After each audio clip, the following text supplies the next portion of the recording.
देख रहे हैं Indian horror TV Ashok Kumar के साथ।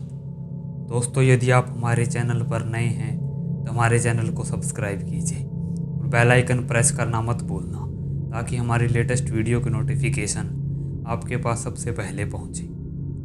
दोस्तों, दिवाली खुशियों का त्यौहार है। चारों तरफ रोशनी और दियों की महक वातावरण में खुशियां भर देती हैं। परंतु दिवाली की रात एक अमावस्या की रात होती है, जिसमें काली शक्तियाँ अपनी चरम सीमा पर होती हैं। मतलब कि इनका काली शक्तियों का शक्तियाँ बहुत ज़्यादा बढ़ जाती हैं और ये प्रत्यक्ष रूप से किसी भी इंसान को हानि पहुंचा सकती हैं। आइए बढ़ते हैं कहानी की तरफ। प्रिंस, साक्षी और अभिनव ये तीनों बचपन से ही साथ रहे हैं और तीनों पक्के दोस्त थे।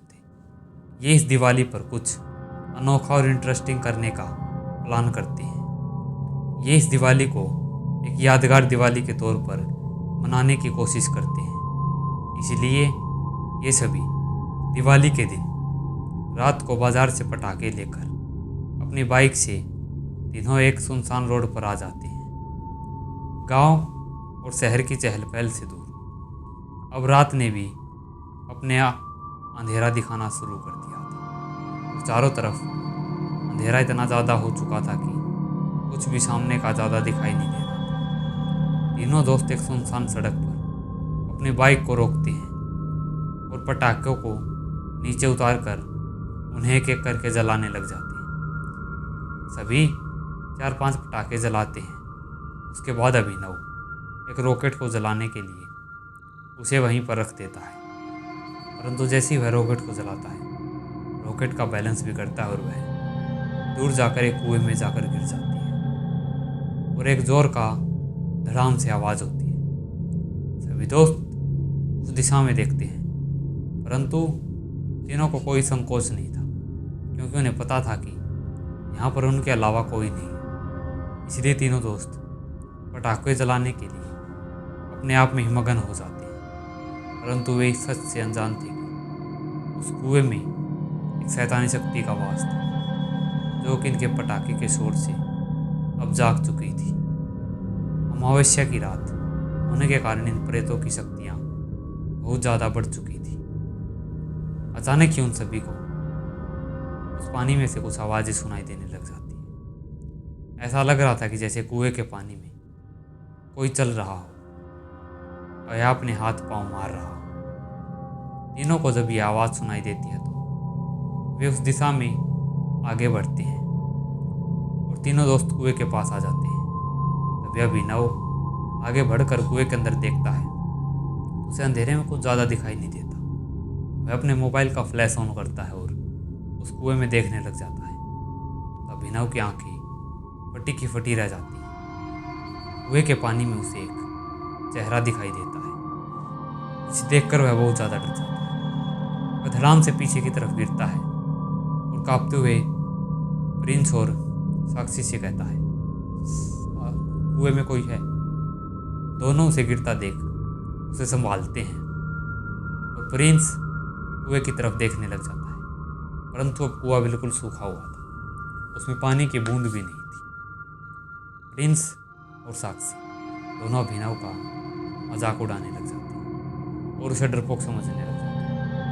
परंतु अभिनव ने अपनी आंखों से जो सच देखा था वह उसे जुटला नहीं सकता था। परंतु अभिनव को दोनों दोस्त बोला फुसला कर वापिस बाइक की तरफ ले जाते हैं और वे फिर से पटाखे को जलाने में मगन हो जाते हैं। कुछ देर बाद ही उन्हें कुएं से जोर जोर से रोने और चिल्लाने की आवाज़ें सुनाई देने लग जाती हैं। तीनों दोस्तों का जब ध्यान इस तरफ जाता है तो ये दोनों काफ़ी डर जाते हैं। परंतु अभिनव, जो कि पहले से ही बहुत ज़्यादा डरा हुआ था, वह थर-थर काँप रहा था। प्रिंस और साक्षी ने उसे संभालते हुए कहा कि तुम डरो मत। अभिनव कहता है कि यहाँ पर कोई है, चलो जल्दी घर चलते हैं। परंतु प्रिंस और साक्षी उसकी बात नहीं मानते और वे उसे जल्दी से कुएं की तरफ ले जाने लग जाते हैं। परंतु अभिनव वहाँ पर नहीं जाना चाहता था। अभिनव के लाख मना करने के बाद भी प्रिंस और साक्षी उसे उस कुएं के पास ले जाते हैं। परंतु चलते चलते तीनों के कदम अचानक से थम जाते हैं। तीनों के रोंगटे खड़े हो चुके थे, क्योंकि सभी को ऐसा एहसास हो रहा था कि जैसे कुएं के पानी से कोई रेंगता हुआ ऊपर की तरफ आ रहा हो। वह आवाज़ उन्हें स्पष्ट सुनाई दे रही थी। तीनों दोस्त डर के मारे सफ़ेद पड़ चुके थे और सभी एकटक तो उस कुएं की तरफ ही देखे जा रहे थे। कुछ देर बाद उन्हें वह आवाज़ और भी जोर से सुनाई देने लग जाती है और कुएं की दीवार पर उन्हें दो हाथ दिखाई देते हैं। कुएं की दीवार पर उन हाथों को देखकर सभी के हाथ पांव कांपने लग जाते हैं और वे वहाँ से उल्टे पांव भागते हैं। वह भागते भागते सभी को यह एहसास हो रहा था कि जैसे उनके पीछे कोई रेंगते हुए आ रहा है। परंतु वे भागते भागते अपने बाइक के पास आ जाती हैं और अभिनव अचानक पीछे मुड़कर देखता है। अभिनव के होश उड़े के उड़े रह जाते हैं, क्योंकि उनके पीछे एक लंबे बालों वाली एक औरत खड़ी हुई थी, जिसके लंबे लंबे नाखून थे और उसके बिखरे बालों में उसकी लाल आंखें उन सभी को साफ दिखाई दे रही थी। वह अपना जबड़ा खोलती है और उसके बड़े दांत देखकर तीनों दोस्तों का दिल दहल जाता है। अचानक से वह उन सभी के बिल्कुल पास आ जाती है और अभिनव का गला पकड़कर उसे अपने साथ उस कुएं में धकेल कर ले जाती है। अभिनव की चीख प्रिया, प्रिंस और साक्षी को सुनाई देती है। दोनों काफ़ी डर जाते हैं और दोनों वहाँ से हिल भी नहीं पा रहे थे। वे इतना ज़्यादा डर चुके थे कि वे बस अपना सब कुछ खो बैठे थे। उन दोनों को होश ही नहीं था कि अभी उनकी आंखों के सामने अभिनव के साथ क्या हुआ। परंतु जैसे तैसे प्रिंस साक्षी को होश में लाता है और अपनी बाइक की तरफ बढ़ता है। परंतु अगले ही पल वह डायन फिर से आ जाती है। प्रिंस और साक्षी उसके उल्टे पैर देखकर बहुत ज़्यादा डर चुके थे। अब वह औरत साक्षी को ले जाकर घसीटते हुए उस कुएं की तरफ ले जाती है। प्रिंस यह खड़ा हुआ थर थर काँपे जा रहा था। उसके दिमाग में कुछ आ ही नहीं रहा था, बस वह बुत बना यह सब देखे जा रहा था। अचानक पता नहीं उसे क्या होता है कि वह अपनी जेब से अपना मोबाइल निकालता है और उसमें वीडियो रिकॉर्डिंग करने लग जाता है कि कैसे वह औरत साक्षी को कुएं में ले जा रही है। कुछ देर बाद वह औरत फिर से कुएं से बाहर निकलती है और अब प्रिंस को भी बहुत ज़्यादा डर लगने लग जाता है, क्योंकि वह औरत लगातार प्रिंस की तरफ ही बढ़े जा रही थी। अचानक से वह प्रिंस के ऊपर झपट्टा मारती है और उसके हाथ से उसका मोबाइल नीचे गिर जाता है।